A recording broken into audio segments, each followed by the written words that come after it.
Hello, I'm Nicole Danell. I have stage 4 colon cancer, and I'm your sexy stage 4 colon cancer with mets to other areas. So, most of y'all know, as far as I've been dealing with this for 6 years. January the 16th was when I found out I had a colonoscopy that actually wasn't a colonoscopy because they couldn't get the probe around the tumor because it was so large. So that had explained as far as for my weight loss, because I had lost so much weight and it wasn't a healthy loss, so you could just see it in my face. So the 16th, that's when I was told. She said, she know it is cancer. She's going to set me up with the oncologist and also a GI surgeon.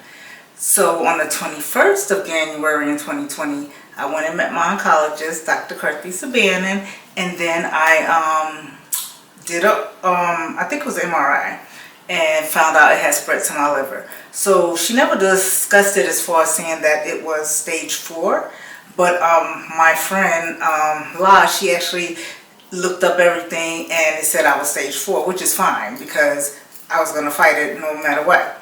So the first first year and a half, it was like, oh my God, awful. I went through so much, and it's like you can't even fathom it as far as like, wow, I went through this, I'm still here. And I actually had a setback this year.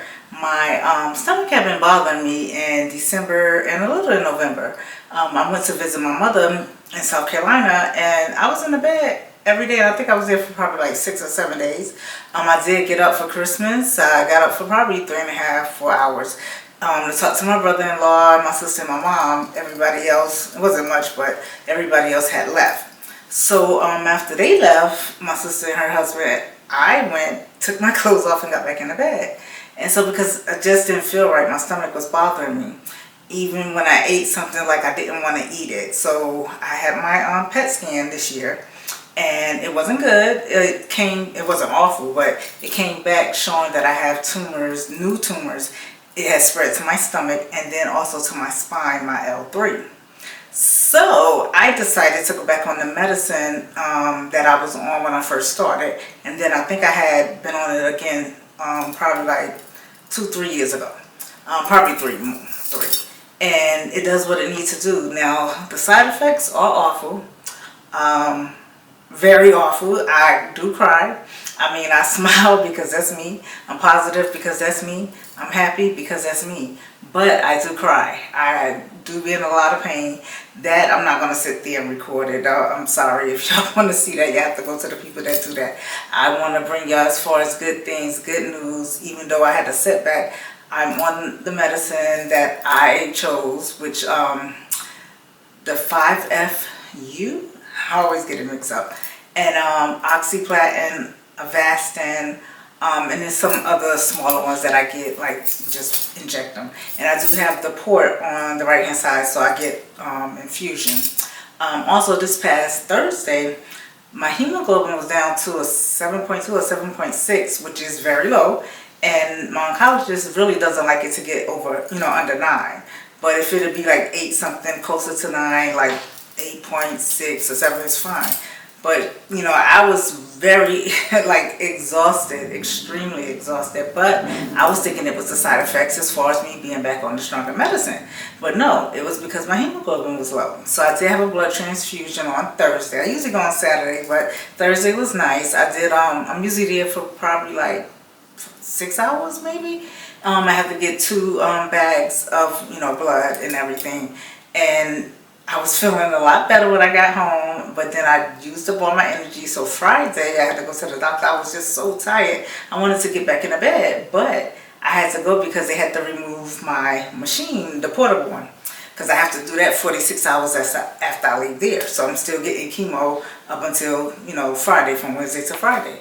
So I actually, when I got there, before I got there, my needle felt a little funny, but I didn't even think nothing of it. But then when I got there, it kept sticking me, and I was like, okay, it's out. So I went back there. I was like, somebody got to do something. I said, because I think my needle is out. And when they checked it, my needle was out, and it was sticking me. So they had to do everything over. They had to deaccess my pump, my portable pump. put a new needle, and then put me back on the portable pump so I could get the rest, because we don't even know how much I lost. If it probably was, probably not much. I would actually say that I probably lost, because you didn't really see a lot of fluid, in the bandage and everything, because it's like a clear, I think they're called Terrafol. I always mix those up. But yeah, and you put it over to cover it so I could actually see the needle. If I would have looked in the mirror, I probably could have saw that it was actually out. But I didn't. I just got scared. I was like, okay, somebody need to do something. So I was still extremely tired, and I was there early because I left late on Wednesday because my blood pressure was high. So I shouldn't have, my appointment was at 11 on Friday, which it should have been at 1:30 or 2, because my machine didn't stop till 2:15. So while I was there, I got some good naps, except for when my daughter called me twice to wake me up on FaceTime. But other than that, I was like, you know what, I want to take advantage of, having this time, because if I was at home, I would be trying to do something on the computer, straightening up this and doing that, because I feel it's crazy, because even though I need the rest, I suppose I have to rest. I'm healing when I'm resting, especially when I'm sleeping. But when I'm resting, I can't feel like, getting up. I feel like I'm being lazy, like I need to be doing something, which is wrong, because I don't need to. That's what my body is telling me.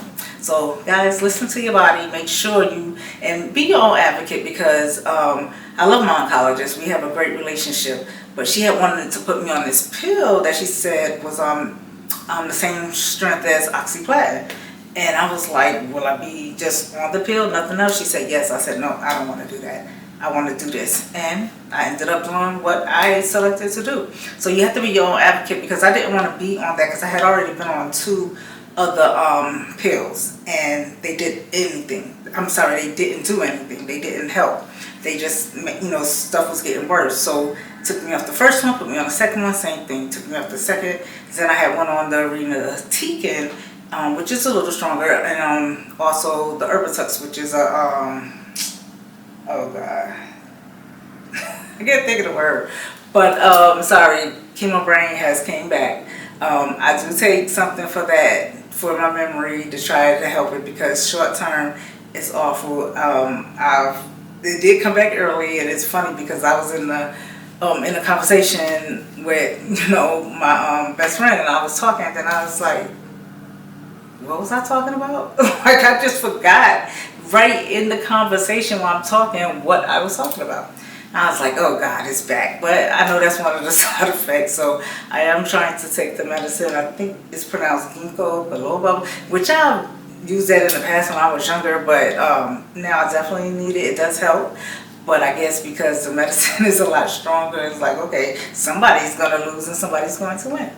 But yeah, so be your own advocate, because I didn't want to go through that again, like have to wait 3 months, and if it's not working, things could get worse. And no, I'm not playing with my life like that. And she always want me to have a quality of life. I want to have life. I don't care about the quality at this time. As long as I'm still waking up, still smiling, still able to do, some things I can't, but I'm still here. So I'm not thinking about the quality. I'm just thinking about being here, alive, still moving around, still talking to you guys, still sharing my story. And if I was, to get cured, I would still share that too. But yeah, I just thank you guys for rocking with me for the 6 years.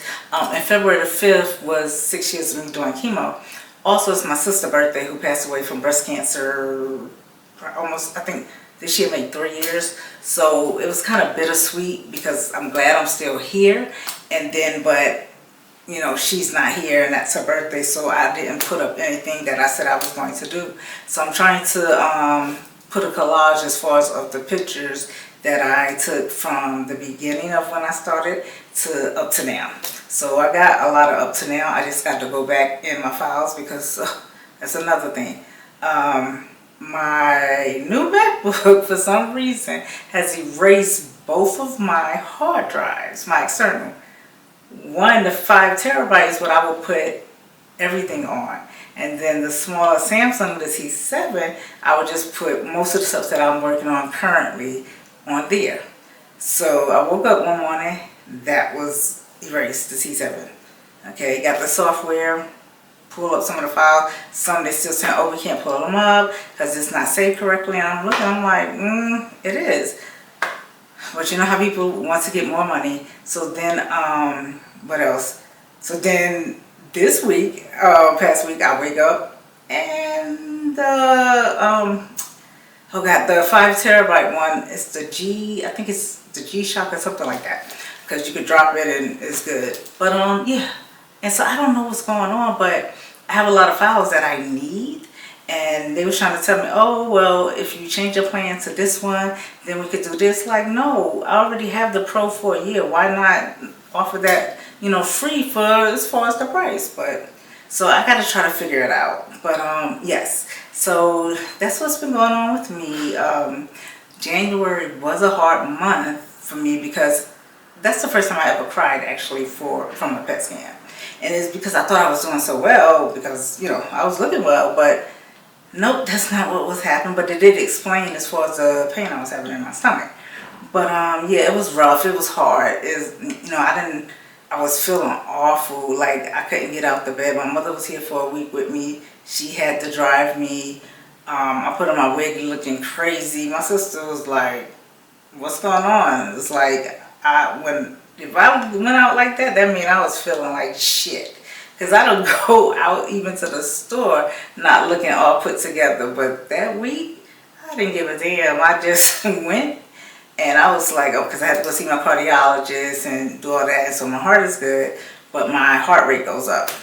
But yeah, so, you know, that January with that news, fatigue and just not feeling well. I wasn't talking to anybody. You know, I would text them and, you know, if you understood, you understood. If you didn't, oh well. Look, I'm always, you know, reaching out, even what I'm going through. I don't even think about it like that. I was like, okay, let me check on such and such. Let me do this. But if I'm not, then that means something is going on. If you don't see me posting, you don't, you know, hear from me, I'm probably feeling like shit right about then. Excuse my language, but you know, everybody's different. They take signs or whatever different than other people, and that's fine. But like I said, I mean, you get it, you do, you don't, oh well, I can't make you get it if you don't. So that's that. But yeah, that's just an update for you guys. I'm going to try to do my videos every week. Also, my cousin and I, she's in New York, I'm here, we're going to do a podcast. So we already came up with the name, I'm doing the logo, and we just have to find the time because this is her youngest son, this is his senior year, so a lot is going on. So we might just have to postpone it or just not do them every week, but I'm still going to do my videos because I still want y'all to, you know what's going on with me, know what, you know, what I'm doing and how long it's been. Like I said, 6 years. And the pain, yeah, is rough. And a lot of people, you can't compare pain of a cancer patient to any other pain. Now, looking from the outside, you might not understand that. But if you have someone that's been, you know, like a caregiver, they will understand it a little better than someone else that doesn't see you and know what you go through. Because pain is not the same. I've had 3 back surgeries. That was awful. The pain was excruciating. I couldn't walk for the first one. That's why I had to have that one.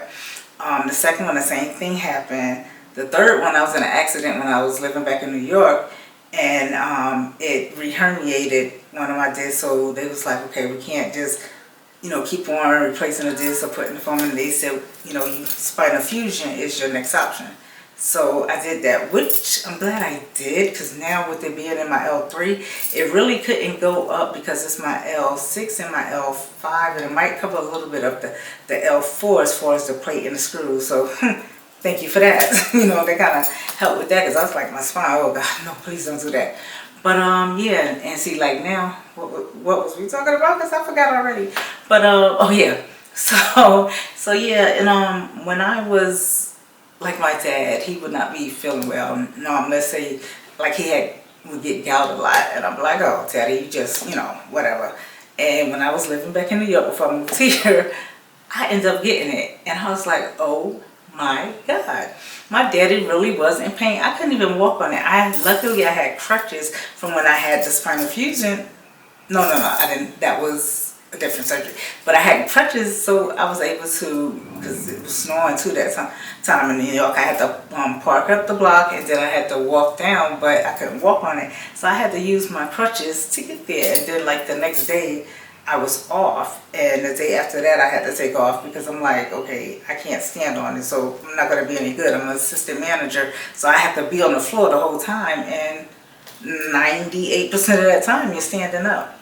So yeah, and I thought, but when I got it, I understood. And see, it's different because people try to make a comparison and you can't. Cancer is something that doesn't compare to any other thing as far as what you have to go through, because of the chemotherapy actually is very harsh on your body because it kills the good and the bad cells. And for some reason they haven't figured this out yet, but hopefully they will. But my phone is ringing, so I'm going to take a little break. I might come back and do the rest, but I love you guys and keep supporting me, keep following me, keep praying for me. Only the ones that's doing good prayers, okay? Don't be praying for my downfall. If you do, it ain't gonna work anyway because God got this. So, but I love you guys and y'all enjoy the rest of your Sunday. Mwah.